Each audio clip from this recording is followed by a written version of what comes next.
કોઈ સારું મળતું હોય આપણે ઘણી કરતા તો આપણી માતૃભાષા છે. તો માતૃભાષામાં જ્યારે તમને એક કહેણ આવે કોઈ બોલાવે ને તમારે લાયક રોલ હોય ને ખરેખર એની વાર્તા સારી હોય, પાત્ર સારું હોય ને પ્રોડક્શન હાઉસ સારું હોય ને તમારા સહકલાકારો પણ સારા હોય તો શું કામ નહીં કરવું? કંઈ ફરક નથી પડતો. કારણ કે અમે કલાકાર છે, આજે કાલે ઉઠીને મને સાઉથમાં મળશે તો હું સાઉથમાં જઈશ, મને મરાઠીમાં મળશે મરાઠીમાં જઈશ. પાત્ર કેવું છે એટલે તમે ભાષા સાથે ના માતૃભાષા છે. ના, મારી આ ગુજરાતીમાં પહેલી સિરિયલ છે, પહેલી જ સિરિયલ છે. અને જેમ બેને કહ્યું એમ કે પાત્ર સારું હોય અને એકદમ દિલથી તમને ઓફર આવી હોય અને તમે દિલથી તમને લાગે કે આ કેરેક્ટર બહુ જ સરસ છે એવું જ મને લાગ્યું અને મેં કેરેક્ટર સ્વીકાર્યું. મારો રોલ છે છાયાનો, જે નેગેટિવ રોલ છે. એને બેઝિકલી જે સૂર્યકાંતા છે, સૂર્યકાંતા પાસે જેટલું એની પાસે ઘર છે, એની પાસે દાગીના છે, એની પાસે જે પણ છે એને બધું છાયાને જોઈએ છે. અને ક્યાંક એક રાણી બનીને, મહારાણી બનીને છાયાને રહેવું છે. એની આ જર્ની છે.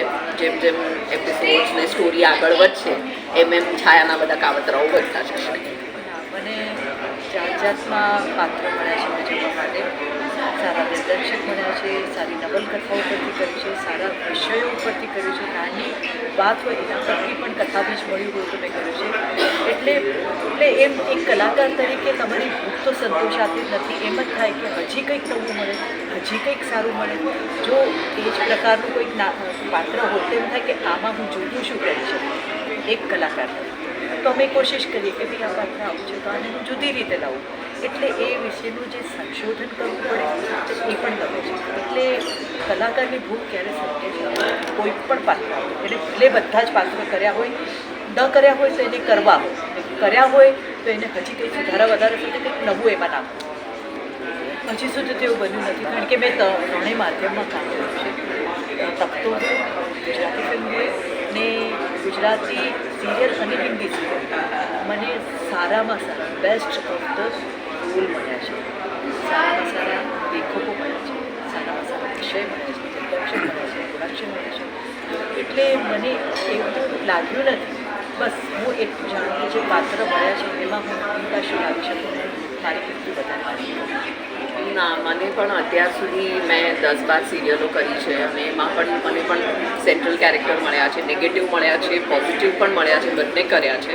અને ખૂબ જ સારી રીતે મેં નિભાવ્યા છે ને એમાં બસ હું કેટલું સારું કરી શકું ઓર વધારે કેરેક્ટરને નિખારવા માટે હું કેટલી મહેનત કરી શકું એ હું હંમેશા કરું છું.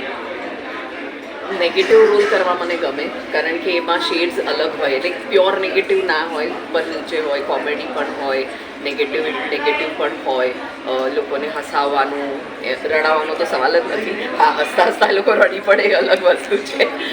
તો એવા પાત્ર કરવા ગમે.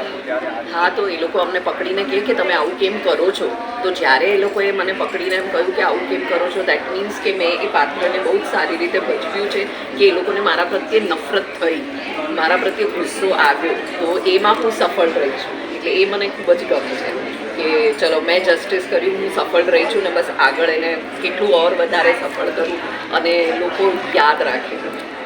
મને સાચું કહું એકદમ તો મારા દરેક પાત્ર માટે મારા પ્રેક્ષકો, દર્શકો કે હું એમ પણ કહું કે મેં રેડિયો પર પણ ઘણી લોકોને શ્રોતાઓ એ લોકોએ મને હંમેશા અપનાવી છે, મને બિરદાવી છે.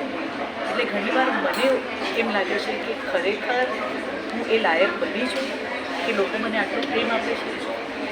ને ખરેખર હું માનું છું કે ભગવાનના આશીર્વાદ છે કે આજે પણ લોકો મને યાદ રાખે છે, બોલાવે છે અને મારા પાત્રને યાદ એ લોકો મને આપે છે કે તમે આ ફિલ્મમાં આમ કર્યું, આ નાટકમાં આમ કર્યું, તમારો આ સંવાદ હતો કે તમે પેલી સિરિયલમાં હતો.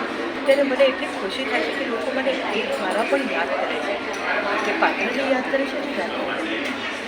કારણ કે આજે હું જે કંઈ પણ છું એ મારું જે કામ છે એ મા બાપે આપ્યું છે, પણ મારી ઓળખ મને ગુજરાતે આપી છે. એ ગુજરાતી તરીકે ઓળખ મને ગુજરાતી આપી છે, મારા ગુજરાતી ફિલ્મ ઉદ્યોગે આપેલું છે, જેની સફળતા હું આજે માણી રહી છું. મને તો આનંદ આવે છે કારણ કે તમારે સમયની સાથે આગળ ચાલવું જોઈએ. આજનું જે જનરેશન છે, આજના જે બાળકો છે, કલાકારો છે, તમારે એમની સાથે પાસેથી શીખવું જોઈએ. એ લોકો કઈ રીતે વિચારે છે, કઈ રીતે ચાલે છે, કઈ રીતે એમની કામ કરવાની પદ્ધતિ છે, તમારે એમની સાથે તાલ કરવાનું છે. પોતાની વસ્તુઓને ધીમે ધીમે તેને આપણે આગળ વધવાનું છે. આગળ વધો, આપણું જીવન જે છે ને આગળ વધવાનું, તો આગળ વધો.